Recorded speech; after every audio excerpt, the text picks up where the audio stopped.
Ó, eu tô aqui no Butantã com essas duas figuras, cara, que são assim, você não tem ideia do que é você gravar com seus ídolos, seus heróis. Eu estou aqui com a Selma e com o Otávio Marx. Meu irmão, um dos maiores cientistas do mundo. Porque saibam vocês que os brasileiros na área da herpetologia são os melhores. E esses aqui, meu irmão, são os melhores. Esses aqui são equivalentes ao Pelé Garrincha da parada, meu irmão. Não tem igual. E grandes amigos. Então eu vim aqui com muito carinho fazer entrevista com eles, porque são pessoas que a gente já conversa há muito tempo, mas não tivemos oportunidade ainda de falar ao vivo. E ao vivo é muito mais legal. E eu queria começar, claro, com a Selma, por conta do cavalheirismo, né, Otávio? Claro. Aliás, não só por conta do cavalheirismo, não. Vocês não têm ideia dessa fantástica cientista que é a doutora Selma, meu irmão. A bióloga mais power mega blaster que existe. Selma, eu queria que você falasse para mim o que o Butantã representa para você. O Butantã representa tudo para mim, minha vida. Eu estou aqui há 34 anos, então, desde pequenininha. Mas o mais interessante é ter uma pessoa aqui como o Henrique, que sempre foi um divulgador aí da nossa história, da nossa ciência, e que no futuro a gente pretende fazer muitos projetos juntos, porque é ele que ajuda o cientista a levar as suas ideias, né? As suas investigações. Então estou muito contente de estar com o Henrique aqui, o biólogo como nós, né, Otávio? Sim. Otávio, gente, peraí. Todos esses livros que vocês pegam aí, ó, todo mundo que, que faz biologia, todos os biólogos ou estudantes de biologia já pegaram, já colocaram a mão em um livro parecido com esse. Mesmo formato, e tem isso aqui, ó.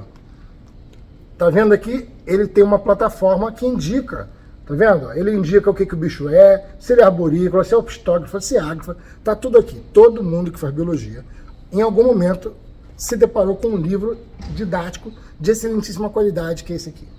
O Otávio Marx, ele escreveu o prefácio do nosso livro, vocês sabiam, cara? Um dos maiores cientistas do mundo. Otávio Marx, você trabalha muito tempo aqui no Butantã. E eu queria que você falasse um pouco sobre o que o Butantã representa para você. O que é na sua vida o Butantã? Bom, assim como a Selma falou, né, é um local que eu pude realizar o meu sonho. Desde pequenininho, né? Eu tenho um pai que já era cientista, né? Então eu sempre quis trabalhar com pesquisa e o Butantã permitiu realizar o meu sonho, né? Justamente com animais, que era a minha tendência. Eu sempre gostei de física, de química, mas tinha um interesse particular em animais. Em animais estranhos como as serpentes, né? Então é um local que realmente permitiu, assim como a Selma, concretizar um sonho que eu tinha desde pequenininho. Tá, esse vídeo que tá passando aqui atrás é foto dele, tá? É foto de livro dele. Você quer falar sobre esse vídeo, Otávio? É algum lançamento seu? Como é que é? O livro, que livro é esse? Então, o último, a gente tem os guias, né, de vários biomas brasileiros, e o penúltimo é o da Amazônia, acho que tá aqui, né? Caraca. O penúltimo é o da Amazônia, que ele inclusive já está impresso, mas vai estar tendo um recall, que semana que vem o recall chega. Então ele vai estar disponível a partir dessa semana. Então esses livros aqui, eles abordam os biomas brasileiros. E assim, é uma síntese que a gente tem de estado natural de todas as serpentes, praticamente no Brasil inteiro, né? Então o próximo, o último, vai ser o dos Campos Sulinos. Mas o da Amazônia é o maior de todos, né? Uma vez que a gente tem lá a maior diversidade de serpentes. Então a gente sabe da importância da Amazônia para o país, para o mundo, né? Então acho que ele acaba tendo um significado muito grande nisso tudo, né? É um desses aqui? Ou... Esse aqui é da Amazônia. Esse né? aqui. Tem essa capa aqui da coral. Né? Então ele já vai estar disponível agora a partir dessa semana. E como é que a pessoa compra esse livro, Otávio? Tem duas possibilidades. Aqui pela loja do Butantã, quem não é paulistano, né, que é mais difícil, ele pode adquirir pela editora Ponto A. Depois eu posso deixar o link para você. Show de bola, vamos deixar aqui. Eu queria que vocês falassem um pouco do trabalho de vocês. Selma, tem um trabalho especial que você gostaria muito de falar aqui pra gente? Que te deixou muito orgulhoso, porque eu sei que você fez uns trabalhos lá de intersexo de serpente, né? Você tem trabalhos com insulares, vai ter projeto novo com insulares. Você não quer dar um spoiler aqui pra gente, não? Bem, acho que tanto eu quanto o Otávio, uma coisa que está, né, deixando a gente assim com brilho nos olhos, seria você poder trabalhar finalmente com um lugar interessante com serpentes de ilha, principalmente com abótropes insulares, a jararaca ilhoa, né? Eu trabalho muito com reprodução excito, e aí o que nós tensionamos é fazer projetos que visem a conservação dessa espécie. Então, para isso nós estamos trabalhando com inseminação artificial, temos um projeto de banco de sêmen no futuro, que é um projeto assim que em zoológicos se usam muito para animais ameaçados. Então, esse eu acho que é o grande projeto que esse laboratório novo vai nos permitir. Você ter a serpente num lugar muito grande, semelhante ao da ilha. O Otávio pode aqui falar até mais. Mas então, peraí, é um deixa eu ver sonho. se eu entendi. Quer dizer, então, que vai ter um laboratório novo para serpentes de ilha como a jararaca ilhoa, que inclusive está ameaçada de extinção. Conta pra gente, como é que é esse projeto de vocês? Fala pra nós. Bom, como a Selma falou, né, a gente como pesquisador se reinventa, né? Eu, até o momento, eu sempre trabalhei com história natural. Esses guias, inclusive, é uma síntese de boa parte do trabalho que eu fiz, né? A gente publicou vários trabalhos falando sobre dieta, reprodução, a Selma também sobre reprodução, sobre comportamento defensivo, sobre uso ambiente. E esses livros são uma síntese, né? Então a gente tem hoje, a gente não pode mais falar aquela frase que nada a gente sabe sobre serpentes. A gente tem muito conhecimento. Claro que não a mim, mas acho que eu sempre falo, cito o Ivan Sazima, que foi meu orientador, depois dele veio o Márcio Martins da USP, vários outros colegas, que todo mundo construiu um corpo muito grande de informações de história natural. Então hoje a gente pode dizer que a gente tem um bom conhecimento. Isso tudo é muito importante porque esse substrato de conhecimento é que vai dar um apoio para a questão da conservação, né? Então, aqui dentro do Instituto, né, eu sempre trabalhei nessa linha, a Selma mais com reprodução, eu com história natural de modo geral. E agora, esse novo laboratório, né, ele tem um significado muito grande, né? Por quê? Eu estou um pouco até mudando a minha linha de pesquisa, vou explicar, né? Então, o Instituto, a gente sabe que ele é bem conhecido pelas cobras, pelos venenos, a gente sabe que tem pesquisadores que trabalham com veneno, que conseguem obter moléculas que têm princípios ativos, a gente sabe, você deve ter contado a história do Captopril com seus seguidores, né? Então tem vários, tem um potencial enorme de medicamentos aqui, né? Mas assim, o Butantan começa com o quê? Com a cobra, a identificação da cobra. A gente tem aqui um laboratório, né, de coleções que identifica serpentes, que descreve nossas espécies, né? Então começa ali na identificação, né? E depois o estudo de história natural, eles podem dar algumas indicações de animais que podem ser estudados em relação ao veneno. Por exemplo, né, se a gente descobre uma cobrinha, a gente descobriu, por sinal, uma cobra come uma aranha, né? E ela come uma aranha e tem uma dieta muito diferente. Então, é possível que esse veneno, né? Se a gente procura moléculas novas... Pode ser um biocida para aranha, exatamente, é isso? Caraca, e se aranha é aracnídeo, gente. Aracnídeo, corpel amarelo, é um grande problema, porque ele é altamente urbano. E sim, ele acompanha nas nossas casas. E também não para por aí, porque a própria aranha marrom, que também é uma aranha urbana, fica nas casas, né? Isso poderia ser um biocida que funcionasse especificamente para a aranha. Ou mesmo proteínas, que às vezes a gente sabe que, por exemplo, a aranha marrom, como você fala, ela pica o ser humano, tem uma série de sintomas, e algumas dessas moléculas podem ser utilizadas em benefício, né? Porque o conjunto é que é deletério. Se você isola uma molécula, ele pode ser vantajoso, né? Então, o remédio de pressão. Exatamente, isso, exatamente. Então, voltando à questão do Butantan, você tem ali onde se identifica a serpente, você tem as pessoas que estudam toxinas, a gente trabalhou com reprodução, a Selma com história natural, e agora sim, faltava um elemento importante, que é conservar, não é? Então, nosso laboratório vai de encontro a isso. A gente tem que conservar toda essa fauna, né? E a gente, no caso das serpentes, a gente está focando nas espécies ameaçadas de extinção, né? E uma delas é a jararaca ilhoa, que é um bicho que a gente sabe que está ameaçado, a gente tem informações de que a população decaiu, né? Então nós estamos ganhando um laboratório novo, né? Em que a gente tem ali, em termos de pesquisa, 3 grandes pilares, né? Né? É o que a Sana falou, reprodução, né? Qualquer conservação excita, porque a gente vai ter nesse laboratório um plantel de serpentes, uma área de 250 metros quadrados, com um serpentário que vai replicar o que tem na ilha de vegetação. Então, a questão da reprodução é importante, né? Então é o que a Sama faz. Não, pera, deixa eu tentar entender. Quer dizer, então, que o laboratório de vocês vai replicar a flora também? Sim, sim. E aí que entra a questão da pesquisa. Então, veja bem, como a gente falou, se a gente não saber, não conseguir fazer o manejo reprodutivo com eficiência, né, e a SEMA, por exemplo, né, ela já desenvolveu técnicas de inseminação artificial. Então, ela está estudando, por exemplo, questão, bom, depois ela fala melhor, né? Inseminação, eu vou entrar no trabalho dela.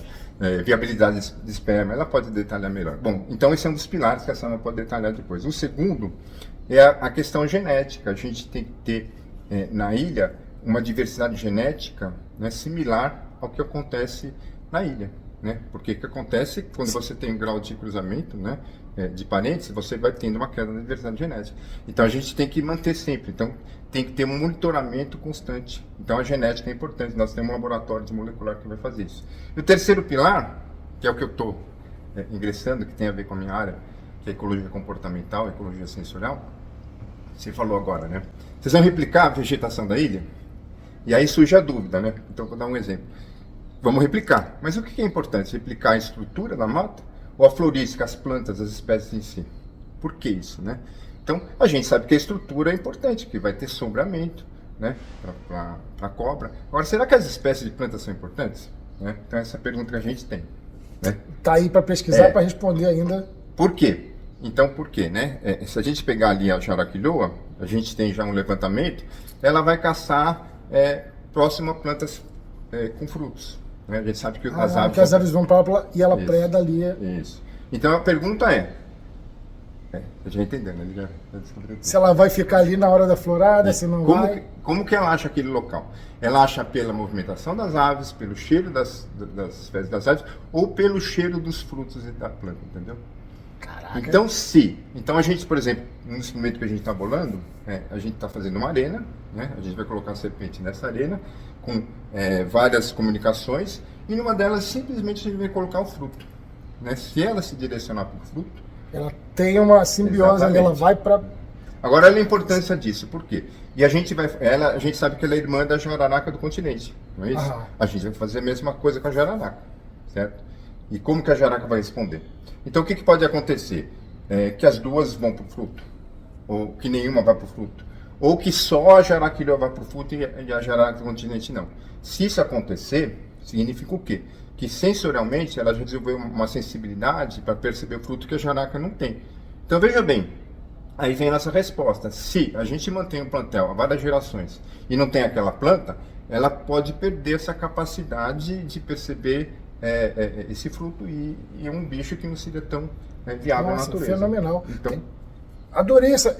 Cara, é muita coisa a ser respondida com um simples laboratório. Veja, como é que com o laboratório planta e bicho você consegue responder um monte de perguntas. Só que aí você falou também da importância da variabilidade genética. E eu queria bater nesse ponto, porque eu quero que a população saiba da importância da criação ex situ, que é a criação exterior, e até mesmo a criação, que esses bichos estejam em outras partes do mundo. Veja, o mico-leão dourado, quando você precisa de aumentar a variabilidade, você acaba trocando matrizes de zoológicos para evitar essa consanguinidade. Porque se tiver consanguinidade, você vai acabar tendo um problema sério, né? Vai ter filhotes que vão ampliar uma doença, algo parecido.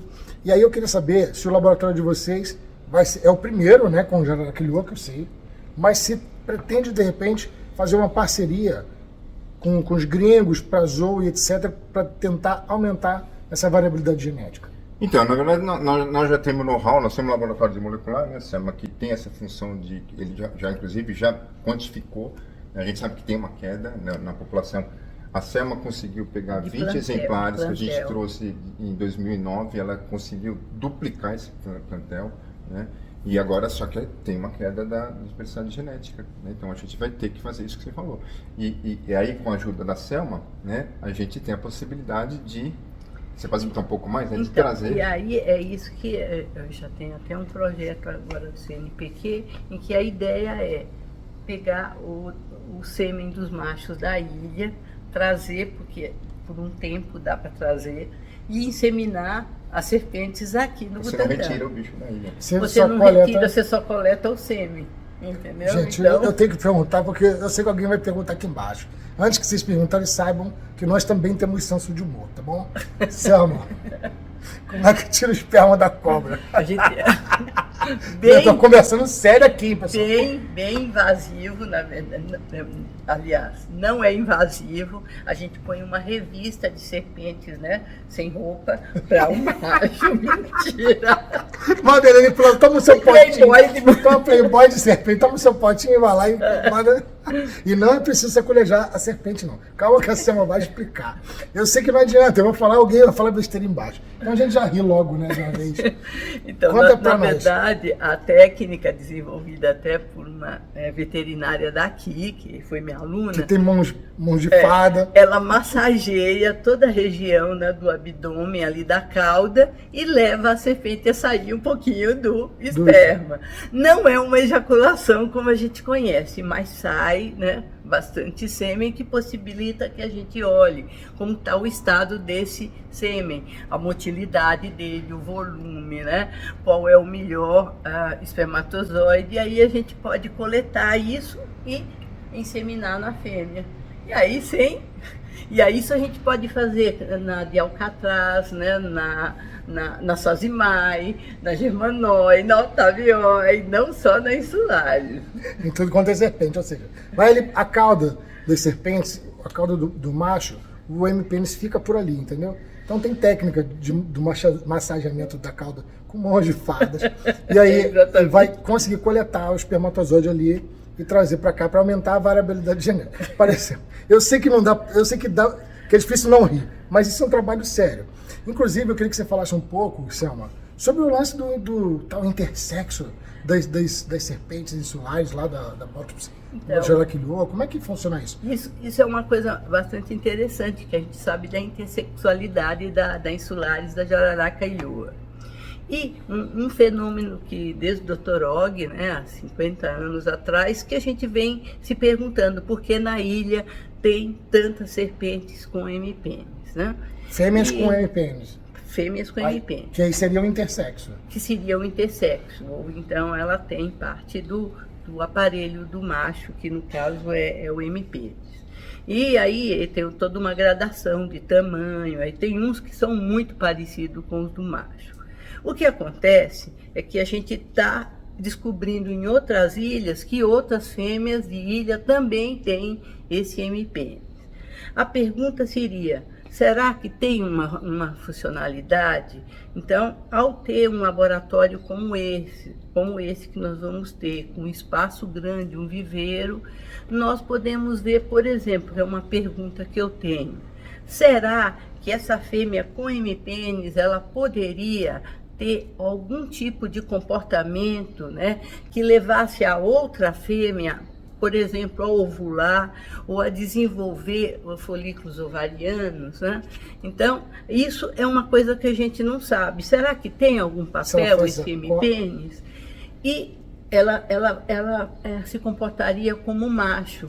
Em alguns animais partenogenéticos, lagartos, a gente vê isso. Já teve caso de coletar esperma em fêmea? Não, só o M-pênis. Ela só tem o M-pênis. Ela tem o M-pênis, mas o Dr. Og publicou um artigo, acho que na década de 60, 59, em que é achado um indivíduo hermafrodita, ou seja, ele tinha os ovários, os ovidutos e também os testículos e os ductos deferentes e espermatozoides.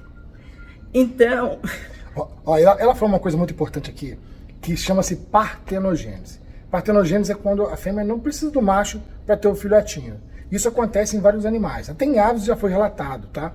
Mas as serpentes parecem um pouco mais comum do que aquilo que a gente pensava. E existe, por exemplo, um lagartinho mexicano em que você tem duas espécies diferentes que quando se cruzam só produzem fêmeas.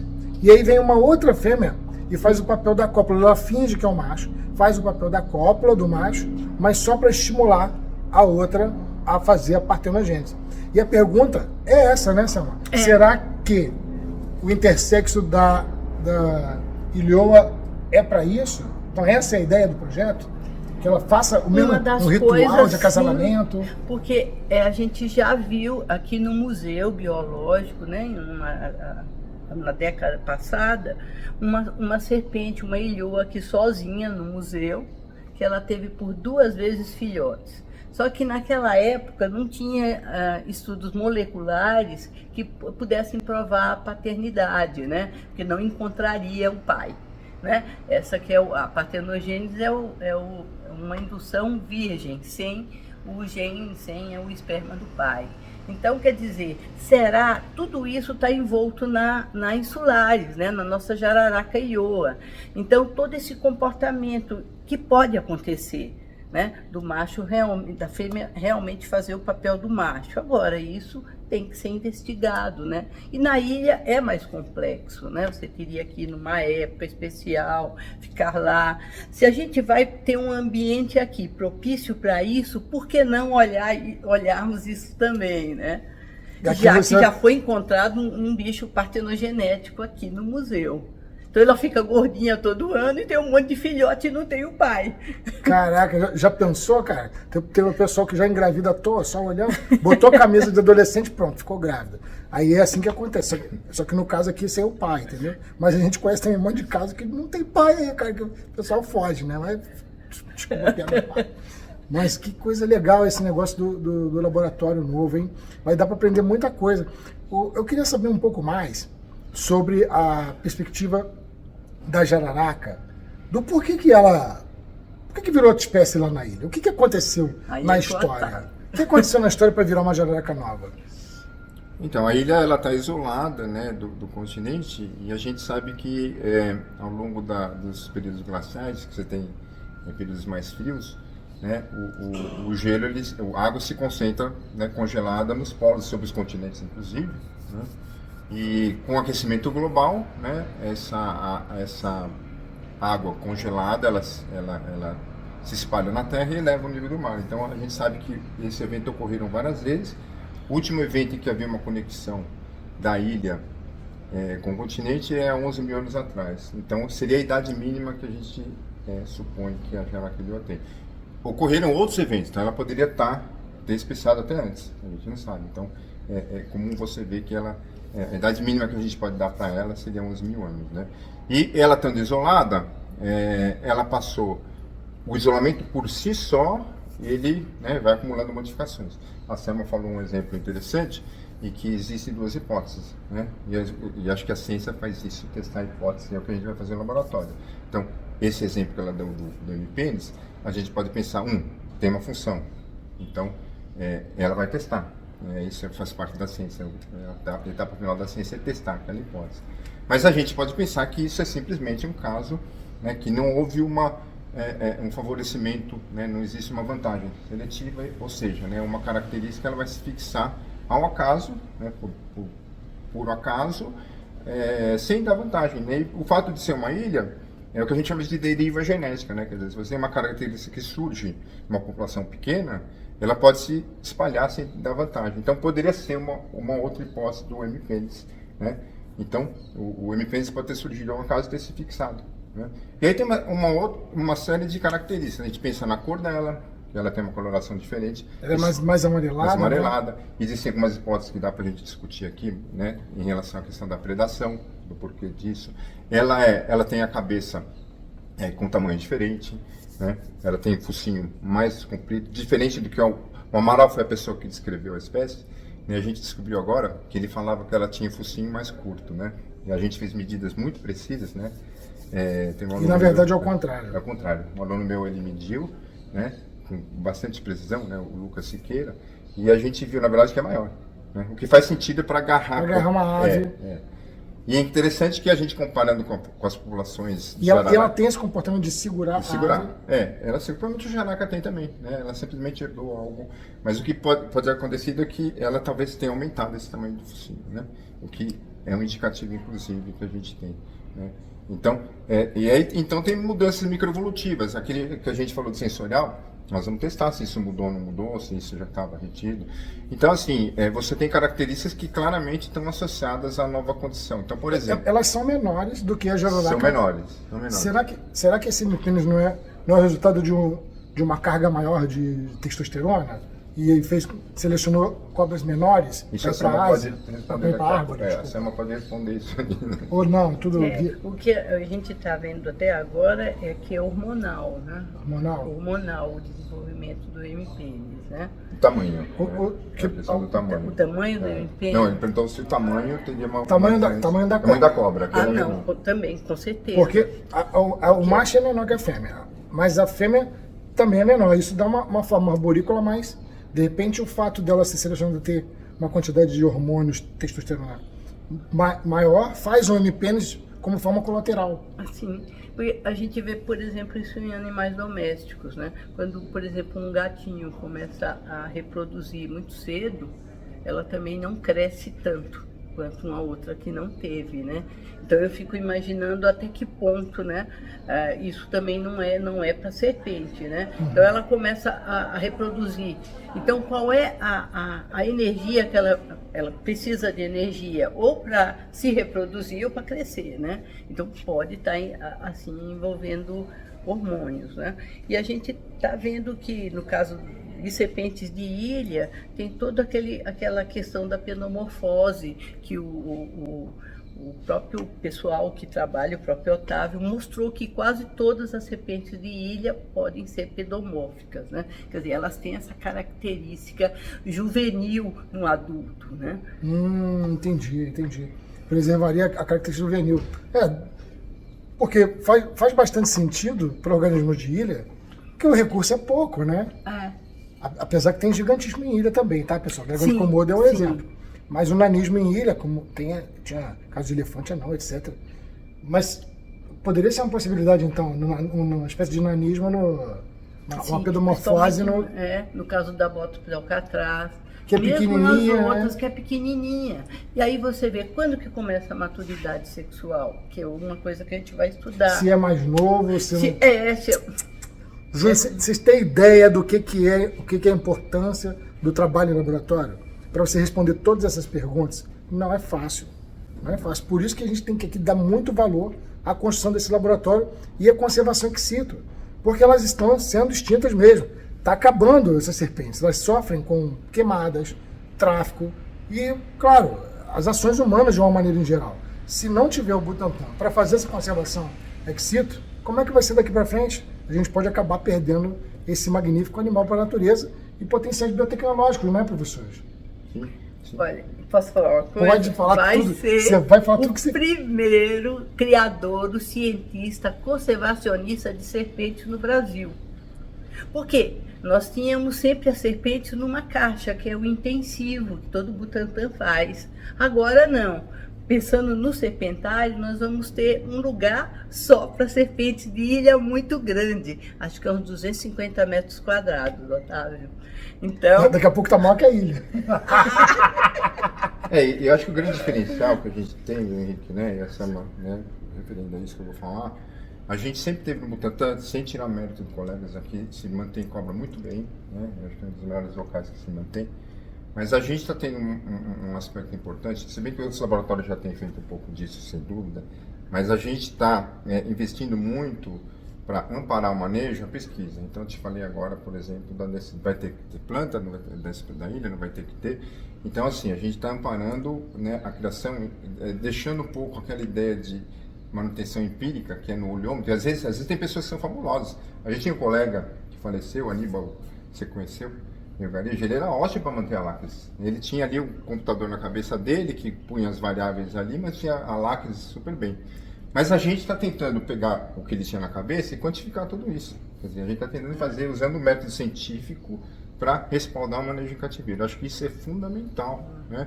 E aí entra um aspecto importante, que é o seguinte, eu tenho uma resistência muito grande em reintrodução, né? Acho que você deve ter também. Sim. Né? Você pode levar patógeno, você pode levar um monte de problemas. Isso, patógeno.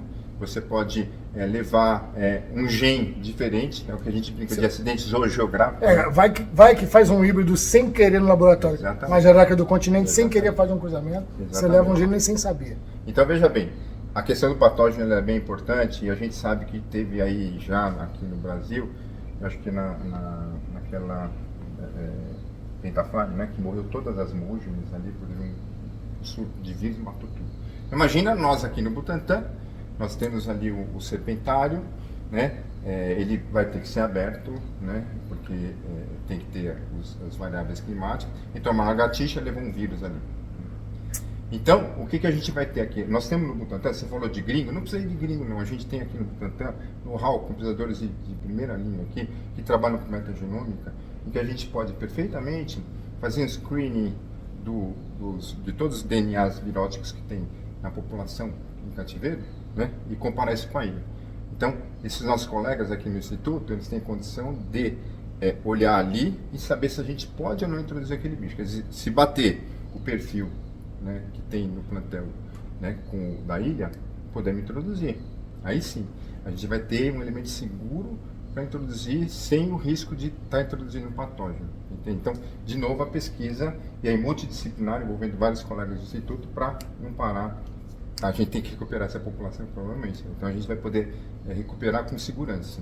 Né? O Instituto, com o know-how que ele tem aqui de trabalhar, a gente sabe o que foi feito aqui na Covid, nós temos um know-how aqui no Instituto para apoiar esse tipo de ação para a recuperação da população. A gente está falando, só para você ter uma ideia, o Instituto Butantã é o Maracanã, velho. Aqui é onde você tem a gente tem aqui os maiores herpetólogos do mundo e o maior local também do mundo de pesquisa nessa área. A gente não está falando de qualquer coisa, a gente está falando do Butantã. Então, assim, entendam a importância do Butantã. E isso é muito legal, porque eu queria terminar aqui falando com uma coisa que, de certa forma, trouxe todos nós aqui. Eu queria estar lembrando um pouquinho, eu queria que vocês falassem dele, que, de certa forma, está todo mundo aqui hoje reunido, porque um cara chamado Vital Brasil decidiu fazer algumas pesquisas.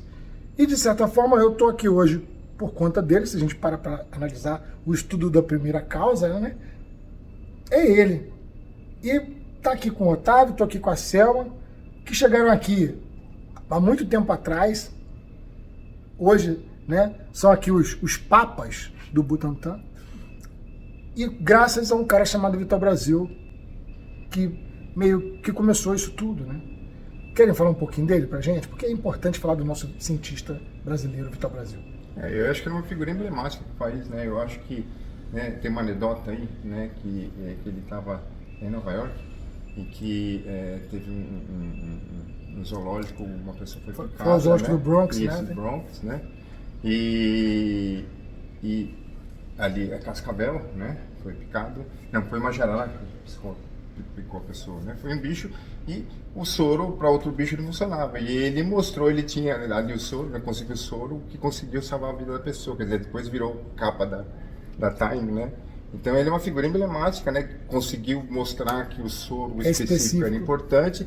E o brasileiro, né? Então isso que eu falei, né? Eu respeito a ciência universal, né? A gente se relaciona com gringos, mas eu acho que vou falar uma coisa importante. O brasileiro, mesmo no sentido brasileiro, tem a síndrome do cachorro vira-lata. Vira-lata. Porque a gente tem, você falou aqui no início, né? Os melhores herpetólogos que estão aqui, eu acho isso também, né? Você vê ali em rankings, né, de produção científica, né, de citações, a gente está sempre na frente. Né? Os herpetólogos, estou falando eu, não, eu Selma, né? Vários herpetólogos, vários colegas. Eles são, gente, fique bem claro, os maiores herpetólogos do mundo são brasileiros. E eles estão aqui, ó. Eles estão na frente, velho. É isso, eles são modestos. Mas sim, o Butantã produz os maiores herpetólogos do mundo. Até porque é uma coisa natural. É aqui que as serpentes, nós estamos no país com a maior biodiversidade do mundo. Óbvio que a gente vai ter uma quantidade grande de serpentes e outros répteis. E é lógico que nós vamos ter aqui os maiores herpetólogos, até porque os animais estão aqui. Então é lógico que os cientistas vão estar por aqui, velho. Eles estão modestos, mas a realidade é essa. Os maiores herpetólogos estão aqui. Certo, são. Certo, e nós tivemos recentemente a visita aqui de um dos netos, né, do Vital Brasil, o Eric, e ele viu assim os primórdios da nossa construção, do nosso novo laboratório. E aí o que ele vai falar? Que essa ideia, né, homenageia o próprio Vital Brasil. Por quê? Ele foi um dos que fundaram o nosso serpentário aqui. E o que é o nosso laboratório? um grande serpentário também. Por quê? Só que o nosso conhecimento, né, Otávio, a gente vai trazer coisas mais sofisticadas, como o cheiro, a flora, né, a alimentação desses animais que a gente vai tentar, tudo no sentido assim evolutivo mesmo de conservação. Então, eu acho que, como o Eric fala, né, nós estamos seguindo um pouco os passos do professor Vital Brasil. Eu acho que é isso, é a grande nossa homenagem, é trazer de novo as serpentes para o Butantã da forma como ele fez no início, né? Que visionário. Querem deixar um recado final, cada um? Começa pelo Otávio, depois termina com a Selma. Bom, o recado que eu falo é o seguinte, né? Só fazendo uma síntese do nosso laboratório, né? A gente está aqui criando uma estrutura, nosso laboratório hoje ele mudou o enfoque dele, né? A gente tem realmente o objetivo de conservação e, na verdade, a jaraquilhoa, que a gente está trabalhando intensamente com ele, é só o início. É uma espécie, a Selma sempre insiste, e ela tem razão, quando a gente tiver o know-how de manejar esse bicho, a gente tiver certeza que a gente está manipulando esse bicho com segurança, que a gente pode reintroduzir, nós temos já um primeiro passo. Aí vem todos os bichos de ilha, que a gente, subsequentemente, a gente pode manejar. E lembrando que é o seguinte, nós somos um pouquinho de um todo, né? A gente vê ali queimadas na Amazônia, a gente tem uma perda de biodiversidade brutal, né? Então, assim, a gente está fazendo uma parte pequenininha, e a ideia que a gente tem, né? Como a gente acaba sendo centro de referência, o Butantã, não é o Otávio, que a gente possa replicar esse tipo de coisa, essas ações. Por exemplo, tem amurcienses lá no Nordeste que vai precisar de atenção. Um dia, quem sabe, a gente ter uma estrutura, verbas, e para outros bichos, né? A gente, porque na verdade a gente não quer salvar a jaraquilhoa, a gente quer salvar a biodiversidade inteira, né? É ela que importa para a gente, para o país e para o mundo e para a geração que vem, né? Salvar o planeta, isso é muito diferente. Ele está entendendo um ponto, e esse ponto vai servir de iluminação, de caminho para tudo. E isso é importante, salvar a biodiversidade. Selma. Isso que o Henrique e o Otávio está falando é um pouquinho é um tijolinho que a gente está pondo e construindo a nossa construção, a nossa casa, o nosso prédio. Com um pouquinho de cada um. Então, eu realmente acredito isso e acredito em pessoas, né, como o Henrique aqui, que está levando esse conhecimento, porque muitas vezes o público comum ele não sabe que existem pesquisadores, o que está acontecendo, né? Eu acho que o Butantã já faz uma coisa muito bonita em a gente, como você viu no Mão na Cobra, né? De desmistificar um pouco esse papel da cobra como um animal ruim, desde lá da Bíblia, né? Que ela incentivou lá a Eva, né? Não sei. Mas, enfim, é isso. Então, eu espero contar com vocês, contar com o Henrique aqui, contar com o Otávio por meio dos livros dele, para a gente divulgar o nosso trabalho, né? E que só é possível na medida que tem uma instituição com olhos nisso, como é o Instituto Butantã, e que nós estamos aqui, né? Tentando fazer história, né, Henrique? Estamos fazendo história. Ó, e para finalizar, todo mundo falou um pouquinho do Vital Brasil, mas eu vou contar uma história, porque você começa a ver, que lance.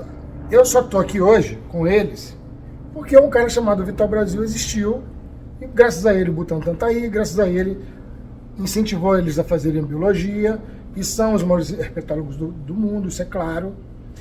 E a gente se conheceu assim, por conta de que existia alguém chamado Vital Brasil.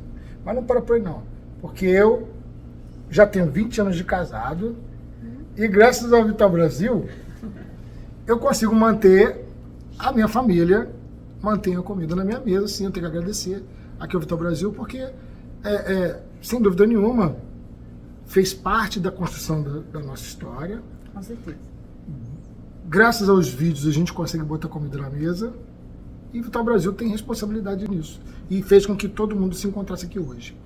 Então eu queria muito agradecer ao Butantã, ao Vital Brasil, a Selma, ao Otávio, e parabenizar o Instituto Butantã a esse magnífico trabalho de pesquisa que faz de excelência, e a todos os nossos cientistas, principalmente aos que se encontram aqui no Butantã, aonde você tem os maiores cientistas do mundo se tratando de herpetologia e de outras áreas também.